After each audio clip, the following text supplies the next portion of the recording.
Welcome to BioCool, where studying biology is cool. Okay, hello students. My name is Mahesh Kohli, और welcome to BioCool, where studying biology is cool. और काफ़ी time बाद हम video बना रहे हैं, but कोई बात नहीं, डजेंट मैटर ही करता है कि हम बना रहे हैं. तो आज जो हम बेटा डिस्कस करने जा रहे हैं, that's a very important concept, diabetes.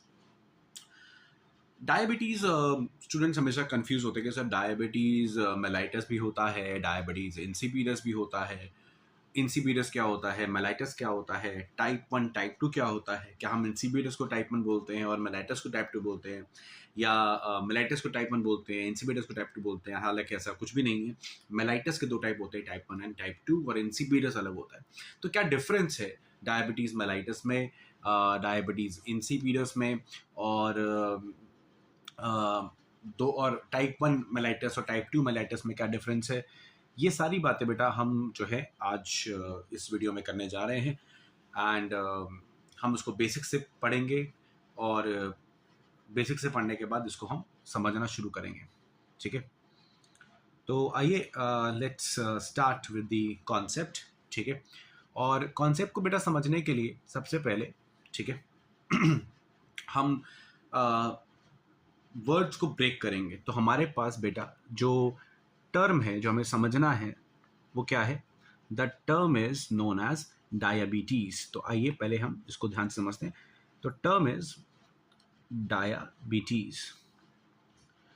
ठीक है, I am really sorry for the pardon me for let go my hand writing, because वो कभी भी अच्छी नहीं रही है. हालांकि मैं इस पर काम कर रहा हूँ, कोई नहीं, लेट्स फोकस. ओके, तो बेटा जो हमारा पास पॉइंट टू एनालाइज है, जो हमें समझना है, वो ये है कि डायबिटीज़ क्या है. तो बेटा डायबिटीज़ को अगर हम ब्रेक करें तो डायबिटीज़ सिंपली मीन्स फ्लो. तो डायबिटीज़ का इन जनरल मतलब क्या है बेटा, फ्लो है. ठीक है, तो अगर हम फ्लो की बात करें, ठीक है, तो डायबिटीज़ में जो फ्लो होता है, फ्लो का मतलब बेटा यहाँ पर क्या है, फ्लो का मतलब है यूरिन का फ्लो. तो यूरिन के फ्लो की बात हो रही है. तो डायबिटीज का सिंपल मतलब है फ्लो ऑफ यूरिन. यानी किसी भी डायबिटीज के अंदर, चाहे वो मेलाइटस हो चाहे वो इंसिपिडस हो, तो जो फ्लो होता है वो बढ़ जाता है.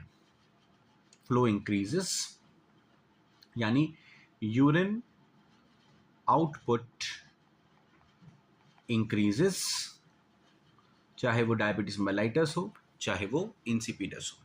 ठीक है, अब यूरिन आउटपुट या जो फ्लो है वो कैसा है, उसके ऊपर हम डिवाइड करते हैं इंसिपिडस या मेलाइटस. समझाता हूं. जैसे कि फॉर एग्जांपल हमारे पास सबसे पहले लेते हैं इंसिपिडस, INSIPIDUS,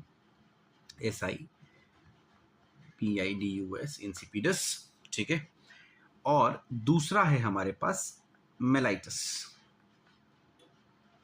ठीक है, तो इंसिपिडस और मेलाइटस. अब कॉन्सेप्ट ये है कि जो इंसिपिडस का मतलब है ना, इंसिपिडस का मतलब होता है टेस्टलेस.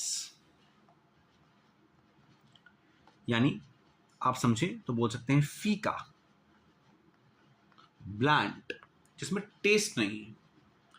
तो इसका मतलब यूरिन में कोई टेस्ट नहीं है. क्या यूरिन में जनरली टेस्ट होता है? यस, यूरिन का टेस्ट सॉल्टी होता है बिकॉज उसमें सॉल्ट प्रेजेंट होता है. लेकिन डायबिटीज इंसिपिडस के अंदर डायबिटीज फीकी है, फ्लो फीका है. फ्लो फीका इसलिए है क्योंकि उसमें सॉल्ट की मात्रा कम है, या हम कह सकते हैं concentration of salt is very less with respect to water. That water is so much and salt is so less that it is appearing to be like फीका या टेस्टलेस. तो यहां से आ रहा है नाम डायबिटीज इंसिपिडस. इसके अंदर there is a deficiency of salt, मतलब सॉल्ट की डेफिशिएंसी कह लो, या कह दो कि पानी बहुत ज़्यादा है. सॉल्ट और वाटर का रेशियो में वाटर बहुत ज़्यादा है, तो इसमें वाटर बहुत ज़्यादा होता है, सॉल्ट बहुत कम होता है. मतलब देर इज डाइल्यूट यूरिन या इंक्रीज यूरिन आउटपुट, क्योंकि पानी बहुत ज़्यादा है. इसीलिए इसके अंदर सबसे बड़ा सिम्टम क्या है, डायूरेसिस है. तो डायूरेसिस में यूरिन आउटपुट ज़्यादा है, यूरिन आउटपुट ज़्यादा कब होता है? जब वाटर ज़्यादा होता है। वाटर ज़्यादा होगा तो ऑफकोर्स सॉल्ट उस रेशो में कम हो जाएगा और यूरिन कैसा लगेगा? फीका लगेगा। तो दैट इज डायबिटीज इंसिपिडस। क्यों होता है उस पर आएंगे। अब समझते हैं मेलाइटस की बात। मेलाइटस भी बड़ा इंटरेस्टिंग है बेटा। मेलाइटस वर्ड, ठीक है ना, यूरोपियन लैंग्वेजेस से आ रहा है। मिल्यू, मिल्यू का मतलब होता है हनी, ठीक है। आपने एक हनी बी का नाम भी सुना होगा, एपिस मेलिफ्लेरा। एपिस मेलिफ्लेरा जो है, मेली, वहीं से मिल्यू, मिल्यू वर्ड आ रहा है। मिल्यू का मतलब हनी होता है। तो एपिस मेलिफ्लेरा इटालियन बी है जो सबसे ज्यादा हनी देती है ना। तो मिल्यू का मतलब होता है हनी यानी शहद। मिल्यू मतलब मीठा, स्वीट, ठीक है। तो ये जो डायबिटीज है ये स्वीट डायबिटीज है। स्वीट मतलब इसको मैं बोलता हूं मीठी डायबिटीज। अब डायबिटीज ये मीठी क्यों है? देखो फ्लो इसमें भी ज्यादा है, ठीक है ना, यूरिन का फ्लो। अब यूरिन का फ्लो है और यूरिन के फ्लो में, यूरिन का फ्लो कैसा है? मीठा है, स्वीट है। स्वीट क्यों है बेटा? क्योंकि उसमें प्रेजेंट है ग्लूकोज। तो ग्लूकोज की प्रेजेंस की वजह से ये जो यूरिन होता है मीठा होता है, स्वीट होता है, और यहीं से नाम आ रहा है फ्लो मीठा, डायबिटीज मेलाइटस, फ्लो फीका, डायबिटीज इंसिपिडस। ठीक, क्लियर है पॉइंट। तो ये है बेसिक नाम। अब चलते हैं इनकी डिटेल्स में। पहले समझते हैं डायबिटीज इंसिपिडस और फिर बात करेंगे अबाउट डायबिटीज मेलाइटस। तो let's talk about first about diabetes insipidus. Diabetes insipidus, okay. अब डायबिटीज इंसिपिडस में क्या है कि देयर इज अ, मैं सिंपल डायरेक्ट पॉइंट पे आता हूं, there is a deficiency of ADH, एक हार्मोन है। ADH hormone is known as anti diuretic hormone. अब समझेंगे बेटा, एंटी वर्ड जहां भी लगा हो मतलब अगेंस्ट, ठीक है। देयर इज मतलब नो, एंटी, अगेंस्ट, है ना। Anti national, anti social, antibodies, antibiotics, इन सब पे आएंगे। एंटी मतलब अगेंस्ट। डायूरेटिक, डायूरेटिक मतलब विच causes डायूरेसिस। और डायूरेसिस मैंने अभी बताया आपको क्या होता है, इंक्रीज्ड यूरिन आउटपुट, ठीक है ना। पानी ज्यादा हो जाएगा यूरिन में, यूरिन आउटपुट बढ़ जाएगा, उसको बोलते हैं diuresis. And hormone of course it's a hormone, ठीक है। कहां से आता है? From posterior pituitary. Posterior pituitary is a posterior part of pituitary gland जो इसको रिलीज करता है, ठीक है ना। और इट इज प्रोड्यूस्ड, लेकिन ये प्रोड्यूस होता है हाइपोथैलेमस में। ये आपको पता होना चाहिए, और नहीं पता तो याद रखेंगे कि पोस्टीरियर पिट्यूटरी दो ही हार्मोन्स रिलीज करता है, एक ADH also known as vasopressin and दूसरा ऑक्सीटोसिन। ये दो हार्मोन्स पोस्टीरियर पिट्यूटरी रिलीज करता है, सॉरी, है ना। इसका प्रोडक्शन इन दोनों हार्मोन्स का हाइपोथैलेमस में होता है। पोस्टीरियर पिट्यूटरी कोई भी हार्मोन खुद से नहीं बनाता, वो वही हार्मोन रिलीज करता है जो हाइपोथैलेमस उसको बना के देता है, ठीक है ना। तो वैसे ही तो ADH वो हार्मोन है जो कि हाइपोथैलेमस में बन रहा है, पोस्टीरियर पिट्यूटरी से रिलीज हो रहा है। एंड ये हार्मोन एंटी डायूरेटिक है, यानी ये यूरिन आउटपुट को कम करता है, ठीक है। अब यूरिन आउटपुट को कैसे कम करता है इस पर भी हम थोड़ा सा बात करेंगे, क्योंकि हम जब कॉन्सेप्ट पढ़ेंगे तो पूरा पढ़ेंगे, इसको ना अधूरा नहीं पढ़ेंगे, ठीक है। अब देखिए क्या होता है कि ये मान लीजिए, ये आपने डायग्राम पहले भी देखा होगा, ये हमारा नेफ्रॉन है। मैं बहुत सिंपल वे में बता रहा हूँ, है ना। दिस इज द नेफ्रॉन, ठीक है ना। अब नेफ्रॉन में ना पूरे नेफ्रॉन के अंदर काफी जगह पर वाटर क्या होता है, रीअब्जॉर्ब होता है। पानी क्या होता है, रीअब्जॉर्ब होता है।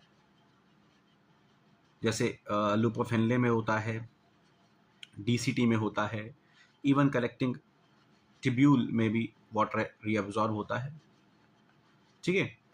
अब ये जो सारा वाटर रीअब्जॉर्ब हो रहा है, ये जितना वाटर रीअब्जॉर्ब होता है from the nephron in general, मैं एक जनरल बता रहा हूँ, ये सारा जो वाटर रीएब्जॉर्ब हो रहा है फ्रॉम द नेफ्रॉन, मान लो ये नेफ्रॉन का हिस्सा है, तो नेफ्रॉन में जितना वाटर रीएब्जॉर्ब होता है, ठीक है, वो वाटर का जो रीएब्जॉर्प्शन है वो थ्रू अ चैनल होता है। ये है ना चैनल है, वाटर ऐसे अपनी मर्जी से नहीं निकलता, ठीक है ना। वाटर को जाने के लिए, वाटर इज, देखिए water is hydrophilic, of course water loves water, water is hydrophilic. जो भी चीज़ हाइड्रोफिलिक होती है ना वो मेम्ब्रेन से ऐसे पास नहीं कर सकती, उसके लिए आपको चैनल चाहिए होते हैं। तो वाटर के पास करने के लिए हमें चैनल चाहिए होते हैं, और ये चैनल्स बड़े ही इंटरेस्टिंग होते हैं। अगर मैं इसको बनाऊँ ऐसे, मान लो ये सेल है यहाँ पे, ठीक है ना, तो यहाँ पर एक चैनल रहता है, एक सिंपल सेट बना रहा हूँ इस चैनल को, ये वाटर चैनल है, ठीक है ना। तो वाटर के मूवमेंट के लिए एक पोर लाइक चैनल है, तो हम इसको बोलते हैं एक्वा, यानी पानी, एक्वामन, वाटर, ठीक है। Aqua is water, aqua porin, यानी एक पोर, एक ओपनिंग, पानी के लिए क्या है, ओपनिंग है, और यहां से वाटर इजिली जा सकता है। तो कहने का मतलब यह है कि नेफ्रॉन वाटर के लिए परमिएबल है, और वही परमिएबल है जहां पर एक्वापोरेंस हैं, और ये जो एक्वापोरेंस हैं ये ऑफ कोर्स प्रोटीन्स हैं, और ये प्रोटीन्स ऑफ कोर्स इनके लिए जीन्स होती हैं, और इन जीन्स को एक्टिवेट करके इन प्रोटीन्स को का फॉर्मेशन कराना, ठीक है, ये काम एडीएच का है। तो एडीएच क्या करता है, ADH causes increase in the concentration of aquaporins, especially at distal part of renal tubule, यानी कि DCT and collecting duct, distal part of renal tubule। Pardon my handwriting, फिर से बोल रहा हूँ, कॉन्सेप्ट समझेंगे। तो एडीएच क्या कर रहा है, एक्वापोरेंस लगा के वाटर को रीअब्सॉर्ब करा रहा है। अब क्योंकि ये वाटर को रीअब्सॉर्ब करा रहा है, खूब सारे वाटर को रीअब्सॉर्ब करा रहा है, तो पानी रीअब्सॉर्ब होने का मतलब कि वाटर जा रहा है ब्लड में, यानी जो भी चीज रीअब्सॉर्ब होती है वो यूरिन का पार्ट नहीं बनती है, यूरिन के पार्ट में से माइनस हो जाती है। तो जो भी यूरिन बनता है, that is urine is equal to ultra filtration, जो फिल्टर हुआ, प्लस सेक्रीशन, जो सेक्रीट हुआ, माइनस रीअब्सॉर्प्शन। तो जो वाटर रीअब्सॉर्ब हो गया वो यूरिन का पार्ट नहीं बनेगा। तो एडीएच की वजह से, वाटर रीअब्सॉर्प्शन होने की वजह से वाटर गेट्स रीअब्सॉर्ब्ड, ठीक है, और इससे क्या होगा, water amount decreases in urine, क्योंकि वाटर रीअब्सॉर्ब हो गया, यूरिन कम जाएगा, और water when decreases in urine, तो यूरिन फॉर्मेशन कैसा होता है, concentrated. So there is concentrated urine, ठीक है, यानी यूरिन आउटपुट कम हो गया, यानी वाटर यूरिन आउटपुट ओवरऑल कम हो गया। तो यूरिन आउटपुट डिक्रीजेस, और क्योंकि यूरिन आउटपुट डिक्रीज हो गया है, तो क्या ये डायूरेसिस है, नहीं। डायूरेसिस क्या होता है, यूरिन आउटपुट का इंक्रीज होना। तो डायूरेसिस नहीं है, ये अपोजिट ऑफ डायूरेसिस है। तो ये एक तरीके से क्या होगा, this is anti diuresis, anti diuresis है ये। और ये एंटी डायूरेसिस जो कॉज कर रहा है, उस हार्मोन को हमने क्या बुलाया, एंटी डायूरेटिक हार्मोन। तो कॉन्सेप्ट इतना सा है कि एडीएच वाटर को रीअब्सॉर्ब करा के वाटर की कंसंट्रेशन को ब्लड में बढ़ाता है, यूरिन में कम करता है। और क्योंकि जब वाटर कंसंट्रेशन कम हो जाती है यूरिन में, तो ये एंटी डायूरेसिस है, इसलिए इसका नाम एंटी डायूरेटिक हार्मोन है। क्योंकि डायूरेसिस का मतलब वाटर का आउटपुट ज्यादा होना यूरिन में, ये उसके अपोजिट काम कर रहा है, ठीक है। तो जब भी हमें पानी कंजर्व करना होता है, या हम मान लो बहुत ही ऐसी जगह पर है जहाँ पर बहुत ज़्यादा गर्मी है, ठीक है, बहुत ज़्यादा गर्मी है, वाटर लॉस बहुत हो रहा है हमारी बॉडी से पसीने की फॉर्म में, तो हम यूरिन की फॉर्म में पानी को कम देना चाहेंगे, वाटर को बचाना चाहेंगे। तो वहाँ पर हमारी बॉडी में एडीएच का अमाउंट इंक्रीज कर जाता है और वाटर लॉस कम होता है from the form of urine, ठीक है। तो वहाँ ये एडीएच काम करता है। अब बट ऑब्वियस सी बात है, अब हम इंसिपिडस पे आते हैं कि ADH, if gets deficient, ADH deficiency हो जाए या ADH डेफिशिएंट हो जाए, तो उससे क्या होगा? उससे यह होगा कि वाटर जो है, वाटर रीएब्जॉर्प्शन यानी एक्वापोरेंस का फॉर्मेशन कम हो जाएगा, उससे वाटर रीएब्जॉर्प्शन क्या हो जाएगा? कम हो जाएगा। वाटर रीएब्जॉर्प्शन कम हो जाएगा तो water would be lost through urine. Water loss क्या हो जाएगा? यूरिन से लॉस हो जाएगा, तो बहुत ज्यादा यूरिन आउटपुट हो जाएगा, ठीक है ना। और जब यूरिन आउटपुट में वाटर ज्यादा होगा, ठीक है ना, तो रिलेटिवली सॉल्ट कम हो जाएगा, तो वाटर ज्यादा, सॉल्ट ओवरऑल कम, क्योंकि पानी जा रहा है, सॉल्ट तो जा ही नहीं रहा है उस रिस्पेक्ट में, तो वाटर बहुत ज्यादा हो जाएगा, सॉल्ट कम हो जाएगा। तो यूरिन का जो टेस्ट है वो कैसा हो जाएगा? यूरिन फीका हो जाएगा, टेस्टलेस हो जाएगा। तो फ्लो कैसा हो गया? टेस्टलेस हो गया, क्योंकि उसमें पानी ज्यादा और सॉल्ट कम है, क्योंकि बहुत ज्यादा पानी जो है वो यूरिन में लॉस्ट हो रहा है, क्योंकि ADH है ही नहीं। ADH होता तो पानी को बचा लेता, ब्लड में ले जाता, लेकिन ADH ना होने की वजह से बहुत ज्यादा पानी लॉस हो रहा है। अब जब ये बहुत ज्यादा पानी लॉस होगा, ठीक है, तो डायूरेसिस होगा, ठीक है, तो बॉडी में डेफिशिएंसी हो जाएगी किसकी? पानी की। तो इसका एक सिम्टम क्या होगा कि वाटर की डेफिशिएंसी हो जाएगी किसमें? बॉडी में। तो आप बोल सकते हैं डिहाइड्रेशन होगा। आपको डिहाइड्रेशन होगा, आपको बहुत ज्यादा प्यास लगेगी, एक्सेसिव थर्स्ट जगेगा कि भैया कोई पानी पिला दो, गला सूख रहा है, बार बार गला सूखेगा। तो ये सिम्टम्स है बेटा डायबिटीज इंसिपिडस के। It is the deficiency of ADH, और ADH क्या काम करता है वो मैंने आपको बता ही दिया है, ठीक है। अच्छा, ये डिहाइड्रेशन और ADH डेफिशिएंसी तो नहीं, ADH को इनहिबिट करने वाले और भी कुछ केमिकल्स है, जैसे मैं आपको बताना चाहूंगा कि अल्कोहल, ठीक है, या टी, कॉफी या हॉट बेवरेजेस, हालांकि कोल्ड बेवरेजेस भी कह सकते हैं, मतलब इन जनरल बेवरेजेस, जैसे कि विच कंटेन्स कैफीन। तो जो कैफीन होता है, जो कॉफी वगैरह में पाया जाएगा, ठीक है, या अल्कोहल होता है, ठीक है, ये इनहिबिट करते हैं, ठीक है ना, ये इनहिबिट करते हैं किसको?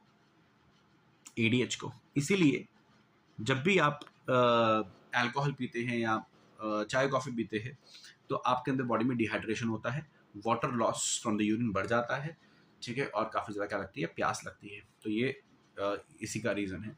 तो खैर, हालांकि अल्कोहल पीने से और बेवरेजेस पीने से आपको डायबिटीज इंसिपिडस नहीं होगा, वो तो बस एक टेम्पररी मैकेनिज्म है। लेकिन अगर बॉडी में किसी एनाटॉमिकल या फिजियोलॉजिकल रीजन की वजह से ADH की डेफिशिएंसी हो रही है, तो we call it diabetes insipidus. तो ये है डायबिटीज इंसिपिडस, फीकी डायबिटीज।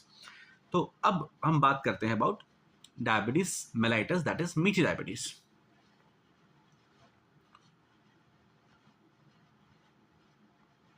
Diabetes mellitus. अब डायबिटीज मेलाइटिस के अंदर सिंपल सा कॉन्सेप्ट है, एक टर्म है कि इसके अंदर क्या होता है? There is hyperglycaemia. Hyperglycaemia, hyperglycaemia क्या है? ध्यान सुनेंगे, it's very simple, biology is very simple. Hyper, तुम इतना हाइपर क्यों हो रहे हो? हाइपरट्रॉफी, है ना। हाइपर जब भी वर्ड आता है, हाइपराइज, हाइपरटोनिक, है ना। हाइपर वर्ड का मतलब होता है ज्यादा, इंक्रीज्ड, ठीक। ग्लाय यहां पर शुगर के लिए यूज हो रहा है, हम बेसिकली ग्लूकोज बोल देते हैं। इंक्रीज्ड ग्लूकोज, ग्लूकोज बढ़ गया है। ईमिया मतलब इन ब्लड, ब्लड के अंदर। जब भी वर्ड ईमिया, किसी के आगे भी वर्ड ईमिया लगा है, मतलब वो ब्लड की बात कर रहा है, ठीक है ना। जैसे मैं बोलूं हाइपर कैल्सीमिया, हाइपर ज्यादा, कैल्शियम इन द ब्लड, ईमिया, ठीक है ना। मैं बोलूं एनीमिया, ठीक है ना, विदाउट ब्लड, मतलब RBC का प्रोडक्शन कम हो गया है, ठीक है ना। तो जब भी ईमिया वर्ड आएगा तो आप उसको ब्लड से रिलेट कर सकते हैं, ठीक है। तो हाइपरग्लाइसीमिया मतलब कि there is increase glucose in the blood. अब ब्लड में जब ग्लूकोज बढ़ेगा, तो आप ध्यान से समझना बेटा, बड़ा इंटरेस्टिंग कॉन्सेप्ट है ये। तो बट ऑब्वियसली बात है, ब्लड में ग्लूकोज बढ़ने की वजह से ये जो ग्लूकोज है, ठीक है ना, will be passed in urine. अब ग्लूकोज यूरिन में पास हो जाएगा, लेकिन ग्लूकोज तो यूरिन में पास होता ही नहीं है, क्योंकि हमें पता है कि अमीनो एसिड्स एंड ग्लूकोज ये ऑलमोस्ट 100% रीअब्सॉर्ब हो जाते हैं फ्रॉम द पीसीटी, बिल्कुल हो जाते हैं। लेकिन there is a term known as renal threshold. हर एक चीज का ना एक थ्रेशोल्ड होता है कि यार इतने अमाउंट में होगा ना तो ये रीअब्सॉर्ब हो जाएगा, इससे ज्यादा होगा तो फिर वो रीअब्सॉर्ब नहीं होगा, फिर वो थोड़ा सा यूरिन में पास होगा। मतलब मान लो ग्लूकोज के लिए मान लो रीनल थ्रेशोल्ड 180 है, ठीक है ना। तो जब तक ब्लड में 180 अमाउंट का ग्लूकोज रहेगा तब तक तो ग्लूकोज रीअब्सॉर्ब हो जाएगा सारा का सारा। लेकिन मान लो 182 हो गया ग्लूकोज, तो जो 2 ऊपर का है 180 के बाद का है वो कहाँ जाएगा, यूरिन में जाएगा। और ये हर एक के साथ होता है। पोटेशियम का भी अपना एक रीनल थ्रेशोल्ड है, सोडियम का भी अपना एक रीनल थ्रेशोल्ड है, इनका रीनल थ्रेशोल्ड थोड़ा छोटा होता है, ठीक है ना। ग्लूकोज का बहुत ज्यादा होता है, इसलिए जब तक ग्लूकोज बहुत ज्यादा नहीं होता ब्लड में तब तक वो यूरिन में नहीं जाता। हाँ, एक लिमिट से भी ज्यादा हो जाएगा तो फिर ग्लूकोज भी यूरिन में जा सकता है। तो हमने जो पढ़ा है कि ग्लूकोज यूरिन में नहीं जाता या नहीं होता है, वो हमने पढ़ा है एक जनरल कंडीशन में। लेकिन अगर एक डिजीज कंडीशन है कि ग्लूकोज बहुत ज्यादा है ब्लड में, फिर उस केस में ग्लूकोज जाना ही है, किसमें, ब्लड में जाना है। अब जब ग्लूकोज ब्लड में पास होगा, यूरिन में पास होगा, बट अब ऐसी बात है ग्लूकोज पास इन यूरिन, तो जो कंडीशन हो जाएगी दैट इज ग्लाइकोसोयूरिया, यानी ग्लूकोज आ गया किसमें, यूरिन में। तो ग्लाइकोसोयूरिया, यूरिया मतलब इन यूरिन, और ग्लाइकोसो मतलब अगेन ग्लूकोज यानी शुगर इन यूरिन। अब देखिए कॉन्सेप्ट ये है कि ग्लूकोज पास हो रहा है यूरिन में, इतना ही नहीं है, जिससे जो फ्लो है, ठीक है ना। एक तो देखो ग्लूकोज एक ऑस्मोलाइट भी है, तो ग्लूकोज इंक्रीज कर देता है ब्लड का प्रेशर। ब्लड का प्रेशर ग्लूकोज इंक्रीज कर देता है। कैसे कर देता है, सुनना ध्यान से। ग्लूकोज बहुत ज्यादा है ब्लड में, तो ब्लड में ऑस्मोलैरिटी बढ़ जाएगी। ऑस्मोलैरिटी बढ़ जाएगी तो आसपास के टिश्यू से पानी खिंच जाएगा। आसपास के टिश्यू से पानी खिंच गया, ठीक है, तो ब्लड का वॉल्यूम बढ़ जाएगा। ब्लड का वॉल्यूम बढ़ जाएगा तो ब्लड का प्रेशर बढ़ जाएगा। ब्लड का प्रेशर बढ़ जाएगा तो किडनी में फिल्ट्रेशन प्रेशर बढ़ जाएगा। किडनी में फिल्ट्रेशन प्रेशर बढ़ जाएगा तो पहले से ज्यादा अमाउंट ऑफ फिल्ट्रेट बनेगा, तो यूरिन आउटपुट बढ़ जाएगा।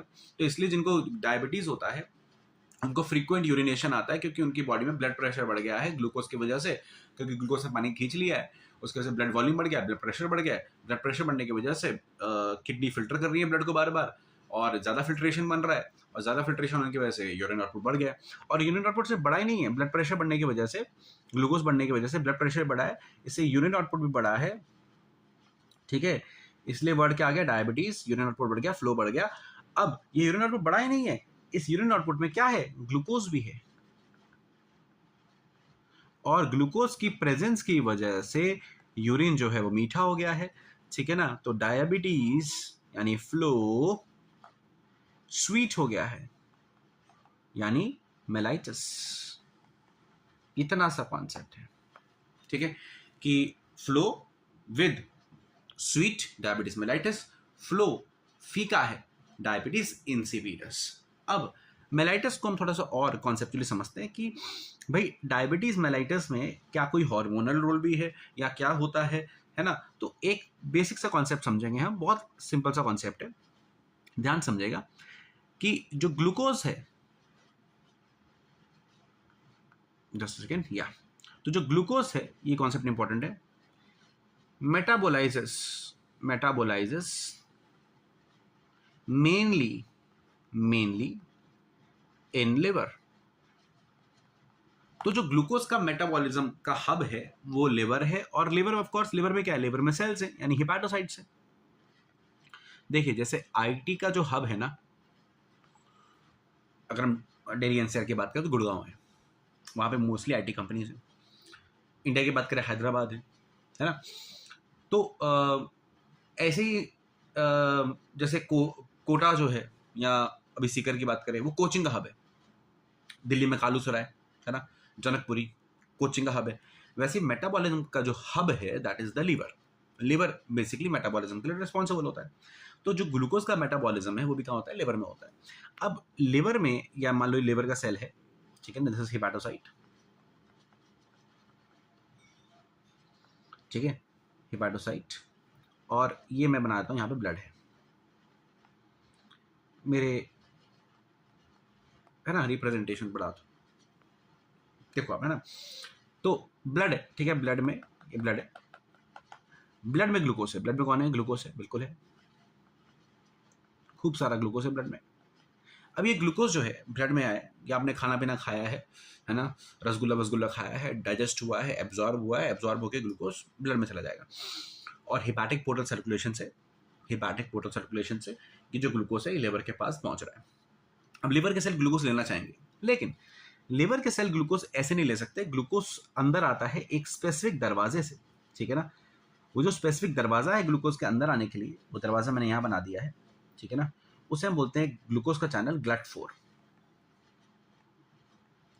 GLUT4 ग्लूकोज का चैनल है जिससे ग्लूकोज जो है वो अंदर आ सकता है, ठीक है, क्लियर है पॉइंट। लेकिन ये चैनल ऐसा नहीं है कि हमेशा खुला ही रहेगा, ये चैनल बंद रहते हैं, दिस चैनल आर क्लोज्ड। ये मान लो इस पे ताला लगा है, बंद लगा है, क्लोज्ड है, बंद है, तो ग्लूकोज ब्लड में तो है लेकिन वो अंदर नहीं आ सकता है। तो इसको अंदर लाने के लिए हम क्या करेंगे, इसको अंदर लाने के लिए सबसे पहले जरूरी है हमें इस दरवाजे को खोलना, और वो खुलता है by the help of insulin, by the help of insulin. तो होता ये है कि इस दरवाजे को खोलने के लिए हमारे पास, लेट्स से मैं इससे बनाता हूँ येलो कलर से, हमारे पास यहाँ पर एक और एक रिसेप्टर होता है, ठीक है, ठीक है, ये रिसेप्टर है, लेट्स से ये है इंसुलिन रिसेप्टर। तो सेल के पास इंसुलिन के क्या होते हैं, रिसेप्टर होते हैं, ठीक है। अब जो इंसुलिन है वो आता है, मान लीजिए इंसुलिन है, दिस इंसुलिन, इंसुलिन आता है और अपने रिसेप्टर से बाइंड कर जाता है, ठीक है। तो जैसे ही इंसुलिन बाइंड कर जाएगा अपने रिसेप्टर से, ये रिसेप्टर एक्टिवेट हो जाएगा, और ये एक्टिवेट होकर, ठीक है, इंटरनल मैकेनिज्म वो हमें डिटेल में नहीं समझना है, ये ओपन कर देगा, ठीक है, ये ओपन कर देगा इसको, GLUT4 को, और जैसे ही GLUT4 जो चैनल्स हैं वो ओपन अप होंगे, जैसे ही GLUT4 वाले चैनल्स ओपन अप होंगे, ठीक है, वैसे ही जो ग्लूकोज है वो क्या आ सकता है, अंदर आ सकता है। तो इसको ओपन कर दिया और ग्लूकोज जो है हमारा यहां से अब अंदर आ जाएगा। क्लियर पॉइंट, आ रही बात समझ में। तो कॉन्सेप्ट ये है, दोबारा सुनेंगे, कि ग्लूकोज अपने आप अंदर नहीं आ सकता, ग्लूकोज एक दरवाजे से अंदर आएगा, वो है GLUT4। अब GLUT4 जब अंदर आएगा, GLUT4 जब ग्लूकोज अंदर आएगा वो अपने आप नहीं आएगा, जब GLUT4 खुलेगा तब आएगा। GLUT4 को खोलने के लिए क्या चाहिए, हमें इंसुलिन चाहिए। तो इंसुलिन वो पासवर्ड है जो हम डालेंगे तो दरवाजा खुल जाएगा ग्लूकोज के लिए, ग्लूकोज अंदर आ जाएगा। अब कॉन्सेप्ट ये है सिंपल सा, कि मान लेते हैं देयर इज अ डेफिशिएंसी, मान लेते हैं there is a deficiency of insulin, insulin कम हो गया है, ठीक है। तो बट ऑब्वियसली क्या होगा, इंसुलिन की कमी की वजह से, there is a deficiency of insulin, insulin की कमी की वजह से ग्लूकोज फेल्स टू एंटर, या कम एंटर करेगा, फेल्स टू एंटर हेपेटोसाइट्स। और जब ग्लूकोज कम एंटर करेगा कहां पर, हेपेटोसाइट्स में, तो फिर वो इंक्रीज हो जाएगा, कहां इंक्रीज हो जाएगा, ब्लड में इंक्रीज हो जाएगा, और ब्लड में रह जाएगा। क्योंकि वो ब्लड में इंक्रीज हो गया तो इसी कंडीशन को क्या बोलेंगे, हाइपर, ज्यादा हो गया, यानी ग्लूकोज या शुगर ईमिया, किसमें, ब्लड में, ठीक है। तो ब्लड में ग्लूकोज ज्यादा हो गया। अब ब्लड में जब ग्लूकोज ज्यादा हो गया तो फिर क्या होगा, फिर कुछ भी नहीं होगा, फिर यही ग्लूकोज, ठीक है ना, मैंने बताया था, ये इंक्रीज करेगा ब्लड प्रेशर, इंक्रीज करेगा glomerular filtration pressure GFP, increase करेगा यूरिन आउटपुट, ठीक है, और साथ ही साथ ग्लूकोज रिलीज्ड इन ब्लड। ठीक है, क्लियर है पॉइंट। तो ग्लूकोज रिलीज हो जाएगा ब्लड में, और यूरिन कैसा हो जाएगा, यूरिन हो जाएगा, यूरिन टर्न्स स्वीट। तो यूरिन हमारा फ्लो, यानी हमारा डायबिटीज कैसा है, स्वीट है, हनी जैसा है, मीठा मीठा है, मेलाइटिस। ठीक है, क्लियर है पॉइंट। तो ये हो रहा है, आ रही है बात समझ में, क्लियर है पॉइंट। अब मतलब इतना सा है कि कहीं ना कहीं पे ग्लूकोज जो है वो लिवर सेल्स में नहीं आ पा रहा है, इसकी वजह से ब्लड में ज्यादा हो गया है, ब्लड में ज्यादा हो गया है। तो ब्लड में ज्यादा होने की वजह से ब्लड का प्रेशर बढ़ गया है, ठीक है ना, और ग्लूकोज ने पानी को खींच लिया है, तो ब्लड वॉल्यूम बढ़ गया है, ब्लड प्रेशर बढ़ गया है। इसी वजह से फिल्ट्रेशन ज्यादा हो रहा है किडनी में, तो ज्यादा ब्लड मतलब कि फिल्ट्रेट जा रहा है, तो यूरिन आउटपुट बढ़ गया है। प्लस ग्लूकोज भी ब्लड में ज्यादा होने की वजह से रीनल थ्रेशोल्ड को पार कर गया, उसकी वजह से वो यूरिन में रिफ्लेक्ट कर रहा है, तो ग्लाइकोसोयूरिया हो रहा है, which is a symptom in the diabetes mellitus. अब कॉन्सेप्ट ये है कि डायबिटीज मेलाइटस टाइप 1 टाइप 2 क्या होता है, तो मैं आपको बता देता हूं, जिसमें दो टाइप्स होते हैं, type 1 and type 2। Type 1 diabetes mellitus, of course insipidus एक ही होता है, उसमें हम टाइप 1 टाइप 2 की बात नहीं करते। तो डायबिटीज टाइप 1 जो है, ठीक है, उसको हम बोलते हैं insulin dependent diabetes. Insulin dependent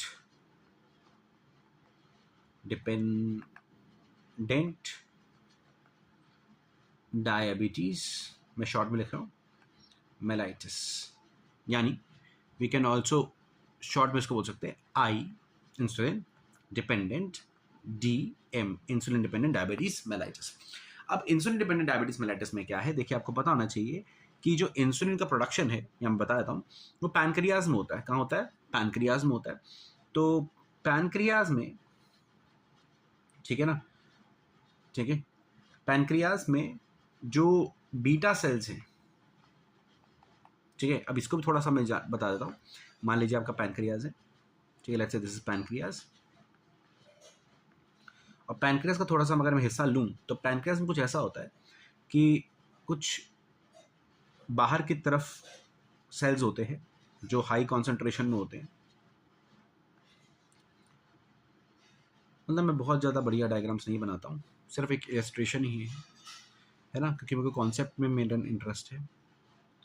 ऐसा नहीं मैं बना नहीं सकता, मतलब मेरे को सिर्फ डायबिटीज़ पढ़ाना हो तो मैं को थोड़ा टॉपिक ज़्यादा पढ़ाना है, तो उतना मैं फोकस नहीं कर रहा हूँ। तो ये जो बाहर बाहर आप देख रहे हो ना, ये है एसिनार सेल्स या एसिनाई, पैनक्रियाज का। हमें इससे मतलब नहीं है, हमें मतलब बीच में सेल्स से जो यहाँ कहीं होते हैं, मैं कुछ सेल्स बना देता हूँ, ये सेल्स, इसमें कुछ सेल्स होते हैं स्पेसिफिकली बीटा सेल्स, होने को तो अल्फा सेल्स भी होते हैं, alpha cells, beta cells, delta cells, F cells, बहुत सारे होते हैं, हम बीटा सेल्स फोकस करते हैं, ठीक है ना। ये जो बीच में जो स्ट्रक्चर आप देख रहे हो, जो मैंने बीच में बनाया, जहाँ ये अल्फा सेल्स, बीटा सेल्स बीच में है, बाहर वाला ऐसे नहीं है, और ये बीच वाला रीजन है, ये जो थोड़ा सा होता है, ये बड़ा नहीं होता, बहुत छोटा सा माइनर रीजन है पैनक्रियाज का, इसको हम बोलते हैं islets of Langerhans. Islets of Langerhans. इस आइलेट्स ऑफ लैंगरहैंस के अंदर बीटा सेल्स हैं, और ये बीटा सेल्स मैं यहां बना देता हूं, लेट्स से ये बीटा सेल्स,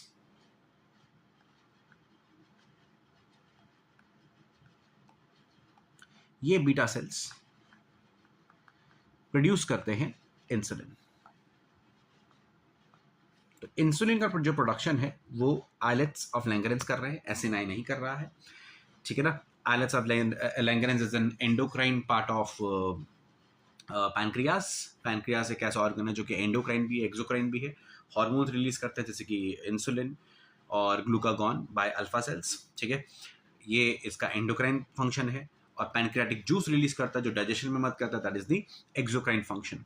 तो अभी हम इसके एंडोक्राइन फंक्शन की बात कर रहे हैं, इंसुलिन की बात कर रहे हैं। तो इंसुलिन ये रिलीज करेंगे बीटा सेल्स, और ये वही इंसुलिन है जो अल्टीमेटली ग्लूकोज के लिए दरवाजा खोलेगा, और ग्लूकोज सेल्स के अंदर चला जाएगा। तो जितना ज़्यादा इंसुलिन होगा, उतना ग्लूकोज जाके सेल्स के अंदर जाएगा, और जिसकी वजह से अल्टीमेटली ब्लड में ग्लूकोज की कॉन्सेंट्रेशन क्या रहेगी, मेंटेन रहेगी, कम रहेगी। लेकिन इंसुलिन नहीं होगा तो यही ग्लूकोज सेल्स में नहीं जा पाएगा, और सेल्स में ना जाने की वजह से ब्लड के अंदर ग्लूकोज का कॉन्सेंट्रेशन बढ़ जाएगा। अब दो चीज़ें होती हैं। अब आपने देखा कि यहाँ पे दो चीज़ें, मान लेते हैं कि हमारी बॉडी में कुछ एंटीबॉडीज प्रोड्यूस करी, दीज आर द एंटीबॉडीज, और ये एंटीबॉडीज हैं एंटी बीटा सेल्स। अब बॉडी ऐसा क्यों करेगी? नहीं करनी चाहिए, लेकिन अगर कर रही है हमारी बॉडी तो ये गलत बात है। ये एक ऑटो इम्यून कंडीशन है, अपनी बॉडी अपना नुकसान कर रही है, तो ये ऑटो इम्यून कंडीशन है। इसमें क्या होता है कि जो एंटीबॉडीज हैं वो बीटा सेल्स पे अटैक कर देती हैं, ठीक है ना। तो एंटीबॉडी जब बीटा सेल्स पे अटैक करती हैं तो बीटा सेल्स डिक्रीज हो जाते हैं और प्रोडक्शन डिक्रीज हो जाता है किसका? इंसुलिन। और इंसुलिन के प्रोडक्शन के डिक्रीज होने की वजह से इंक्रीज हो जाता है ब्लड ग्लूकोज, क्योंकि ग्लूकोज इंसुलिन के बिना सेल्स में नहीं जा पाता, ब्लड में बढ़ जाता है। तो आपको कंडीशन हो जाती है, बताया ना, ग्लूकोज बढ़ जाता है ब्लड में तो यूरिन में जाएगा, पता ही आपको, यूरिन में जाएगा तो यूरिन मीठा हो जाएगा, तो डायबिटीज यानी फ्लो मीठा हो जाता है। तो डायबिटीज मेलाइटिस के अंदर ब्लड ग्लूकोज लेवल बढ़ गया है, ठीक है ना, क्योंकि बीटा सेल्स डिग्रेड हो गए हैं। और ऐसे वाले डायबिटीज को हम बोलते हैं टाइप 1 डायबिटीज, जिसमें बीटा सेल्स डिग्रेड हुए हैं। एंड ऑफ कोर्स ये जो कंडीशन है ये एक ऑटो इम्यून कंडीशन है, it is an auto immune condition. और ऑटो इम्यून कंडीशन, ठीक है ना, जल्दी आती है, एज में किसी को भी आ सकती है। मतलब जो छोटे बच्चों में या अर्ली स्टेज या छोटे बच्चों को जो डायबिटीज हो रहा है, जनरली वो डायबिटीज मेलाइटस टाइप 1 है, वो इंसुलिन डिपेंडेंट डायबिटीज मेलाइटस है।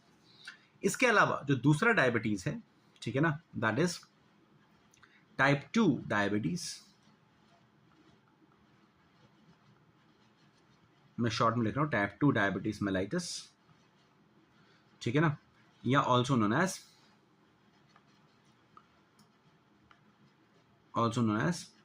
insulin independent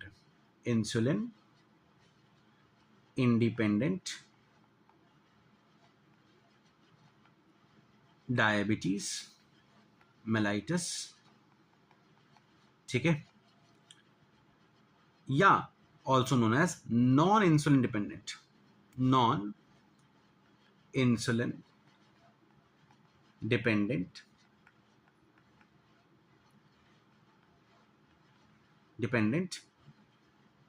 diabetes mellitus. तो आप इसको बोल सकते हैं insulin independent diabetes mellitus IIDM, या non insulin dependent diabetes mellitus NIDDM।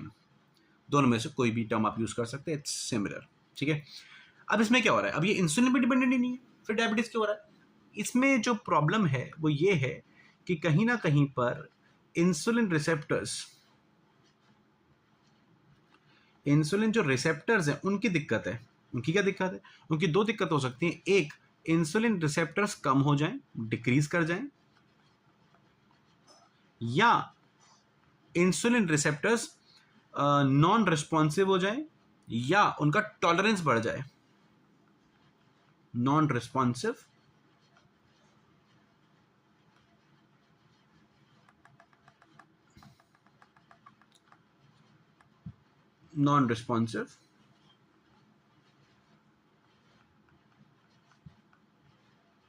या और इंक्रीज टॉलरेंस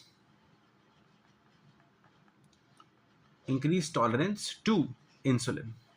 अब देखिए होता है क्या, समझाता हूं मैं आपको। देखो क्या होता है कि इंसुलिन अकेला कुछ नहीं कर सकता। इंसुलिन पहले अपने रिसेप्टर से बाइंड करेगा। हमने देखा ना यहाँ पे कि इंसुलिन पहले अपने रिसेप्टर से बाइंड करेगा, ठीक है ना, अपने रिसेप्टर से बाइंड करेगा, और अपने रिसेप्टर से बाइंड करने के बाद ही वो क्या करेगा? एक्शन करेगा। तो पहले तो उसको अपने रिसेप्टर से बाइंड होना बहुत जरूरी है, ठीक है। चाबी तो आपके पास है, लेकिन चाबी आपने ताले में लगानी है, और ताला बोले कि भाई चाबी मैं लगाने नहीं दूंगा, या ताले के जहाँ चाबी लगती है वो जगह खराब हो जाए, तो चाबी से कोई फर्क पड़ेगा? नहीं पड़ेगा।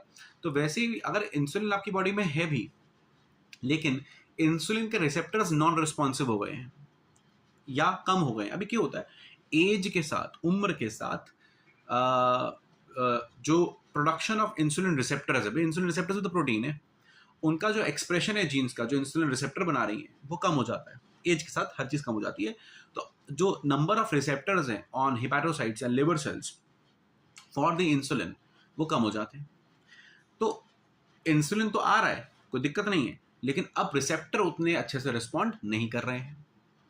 तो क्योंकि वो अच्छे से रिस्पॉन्ड नहीं कर रहे, तो ग्लूकोज अंदर नहीं आ पाएगा जितना आना चाहिए इन जनरल। या ऐसा भी हो जाता है कि मान लीजिए कि आप बहुत ज़्यादा शुगर खाते हैं, ठीक है ना, और बहुत ज़्यादा शुगर इनटेक है आपके फूड के अंदर, ठीक है, तो क्या होगा? तो ये होगा कि बार बार शुगर आने की वजह से जितना ज़्यादा शुगर आएगा ना, उतना ज़्यादा इंसुलिन को आना पड़ेगा बैलेंस करने के लिए। इंसुलिन तो बैलेंस करेगा ना, आपकी बॉडी में होम्योस्टेसिस मेंटेन करेगा। तो बहुत ग्लूकोज आया, बहुत इंसुलिन आया, बहुत ग्लूकोज आया, बहुत इंसुलिन आया, ऐसा सालों साल चलता रहा, 10 साल 20 साल चलता रहा। अब चलता रहा तो बॉडी को उतने इंसुलिन की आदत हो गई, रिसेप्टर्स को उतने इंसुलिन से इम्यून हो गए कि इतना इंसुलिन तो आता ही है, ठीक है ना।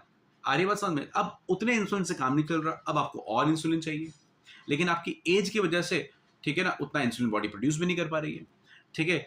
तो आपने अपने रिसेप्टर्स को इतना इंसुलिन दे दे के शुगर इनटेक लेके इतना इंसुलिन दे के इंसुलिन के लिए क्या कर दिया, नॉन रिस्पॉन्सिव बना दिया है, या इंसुलिन के लिए टॉलरेंट बना दिया है। अब उतने इंसुलिन से काम नहीं चल रहा है। तो उम्र के साथ या एज के साथ या आपकी डाइट के साथ, तो इसमें प्रॉब्लम क्या है बेटा? या तो प्रॉब्लम है एज, उम्र हो गई बहुत ज़्यादा, ठीक है ना। और उम्र के साथ साथ मोस्ट इंपॉर्टेंट ये है कि कई लोग बूढ़े हो जाते हैं, डायबिटीज़ नहीं होती, क्योंकि उन्होंने अपने खाने पीने का बहुत ध्यान रखा है, ग्लूकोज इंटेक बहुत ज़्यादा नहीं किया है ना। तो हमारी डाइट में बहुत बैलेंस डाइट रखा है, ठीक है ना। तो एज रिलेटेड है या डाइट रिलेटेड है, या कॉम्बिनेशन ऑफ दोज, ठीक है ना। डाइट रिलेटेड या एज रिलेटेड या बोथ ऑफ देम, ठीक है ना। आ रही बात समझ में? जनरली दोनों का काम होता है। तो ये जो डायबिटीज़ है, ये आपकी बॉडी आपको कॉज करके नहीं दे रही है, ये आप कॉज कर रहे हो एज की वजह से या आपकी डाइट की वजह से, मेनली डाइट की वजह से, ठीक है ना। इसलिए जनरली जो कंट्रीज में बहुत सारा खाना रहता है, खाने की कमी नहीं है, जो खूब खा रहे हैं, बहुत ज़्यादा ग्लूकोज इंटेक कर रहे हैं, उनके अंदर ये प्रॉब्लम ज़्यादा रहती है। तो ये जो डायबिटीज़ है, ये ऑटो इम्यून नहीं है, ये एज रिलेटेड है, डाइट रिलेटेड है।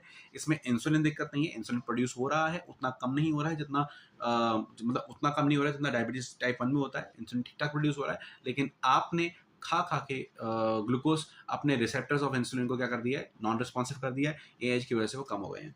तो ऐसी डायबिटीज़ जिसमें इंसुलिन का डायरेक्ट रोल नहीं है, इंसुलिन रिसेप्टर्स इन्वॉल्व है, दैट इज टाइप 2 डायबिटीज़।